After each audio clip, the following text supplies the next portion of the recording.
All right, welcome to the channel, everybody. Good day, Aussie Army. This is Custom OGT. This reaction was requested by a longtime channel supporter, channel member, and all-around good bloke, Dave in Oz. Danny and I both feel kind of bad. We've been neglecting the Australian aspect of the channel, and the Aussie Army is what helped build us, man. You guys pushed us to monetization, and plus we had so much fun discovering guys like John Farnham and Jimmy Barnes and the Divinals and Vanessa Amorosi. So, yeah, we are going back to the land down under. This is Dave's suggestion. This is a group called the Angels. It's a very influential pub rock group from the 70s.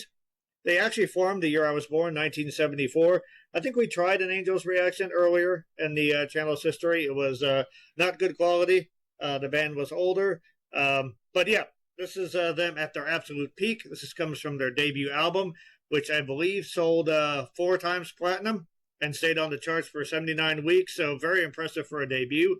The song is called Take a Long Line. Now, it was the late 70s going into the 80s. That could mean a lot of things. But, man, I'm so stoked. Return to Oz. Let's check this out. Also, Dave, you're amazing. Thank you so much. All right, let's do this.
Damn, Australian pub rock was killing it in the 70s. Wow.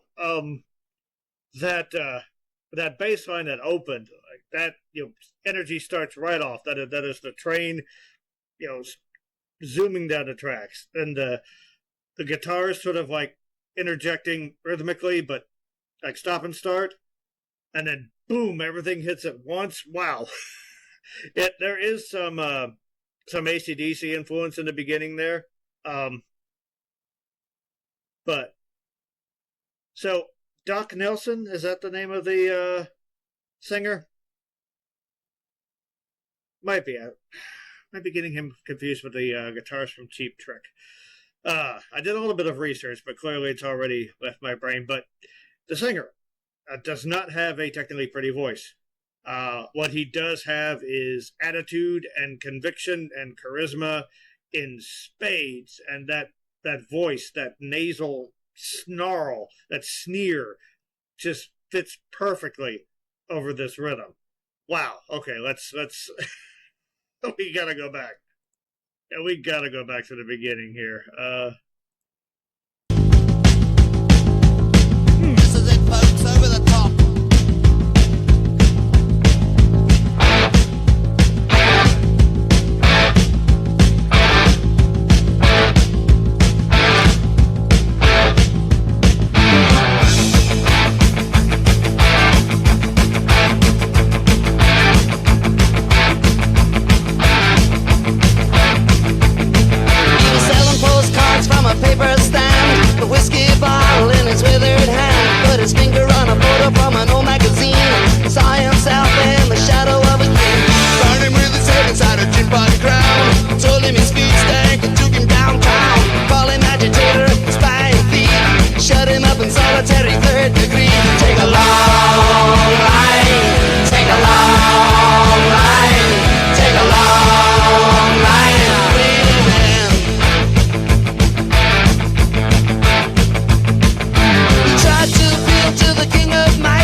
The Angels were not fucking around back then. Wow. God, there's so much energy in this. It almost feels punkish. And there's some social commentary in the lyrics as well. Yeah, let me look up the lyrics real quick, and then we'll go back. The harmonies in the chorus really nice sounding. Almost sounded kind of almost like a lush sound on top of all of this gritty chaos going on. Great sense of melody these guys have. Wow, this is a song that gets into your head by sheer force. It's not an earworm. It's like a brain drill. Let me look up the lyrics on this real quick. I'll be right back. All right, so he was selling postcards from a paper stand, the whiskey bottle in his withered hand, put his finger on a photo from an old magazine, and saw himself in the shadow of his dream. That's very poetic and very sad.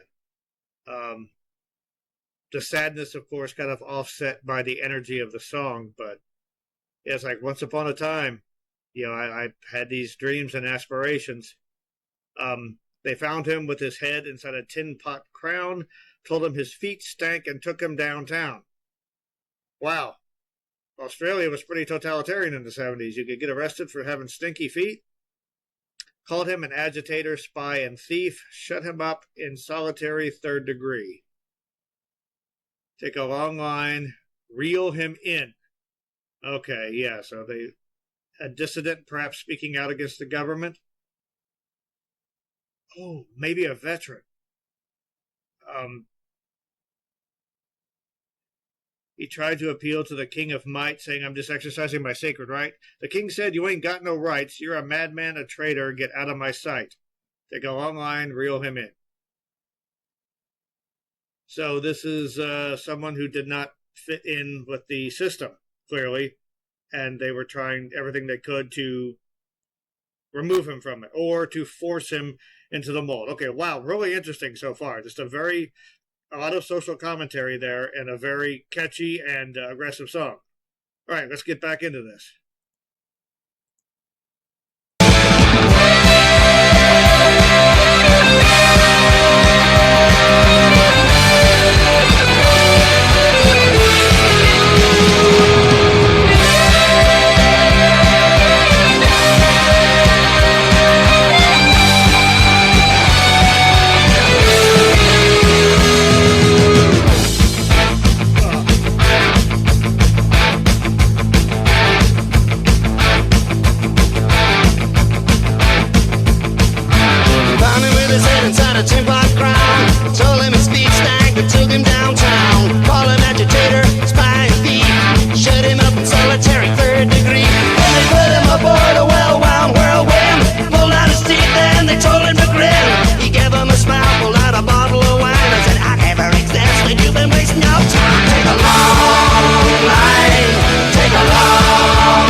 And just like that, it ends. Oh my God.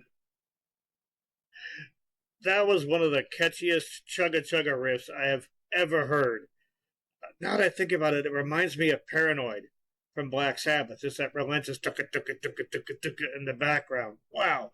There's a part where they were showing the drummer and there were fireworks coming, and I wasn't sure if they had fireworks on the stage or if the drummer was just hitting his drums so hard they were sparking. Wow. Yeah, the Angels definitely set the pub rock scene on fire, and I can see why. Just a side note, the singer there, just from the look in his eyes, I think he'd taken a few long lines himself. But I think the song is basically almost talking like in fishing terms. Take a long line, reel this guy in. He keeps going outside the norms of society. We can't handle that. So, yeah, just that's what happens when you think for yourself and you question authority. But that's what you got to do. And at the end, he said, I never existed. You were wasting your time. So almost like a middle finger there, especially the way he sang it. He went to this weird, like, raspy nasal quality. Yeah. So much energy, so much catchiness. That's probably going to be bouncing around in my head for weeks now. But that's the sort of thing you want in your head, because it will actually, like, that'll make you walk a step quicker. It will make you work a little bit harder. It will make it much harder to go to sleep, though. So, Dave, thank you so much. I wasn't expecting this. I didn't know what the early Angels would sound like, and what they sound like is pure, concentrated Aussie awesome. All right, guys, mental health is real. Be a part of the start. Music is your best support group. Listen to it whenever you can. And take care of yourself so you can take care of others. And be your own person, no matter what the government tries to say. Aussie Army, thank you very much. Any suggestions for more amazing Aussie pub rock or songs from the Angels, put them down there. I'm all about it now. So thank you, guys. Be seeing you again real soon.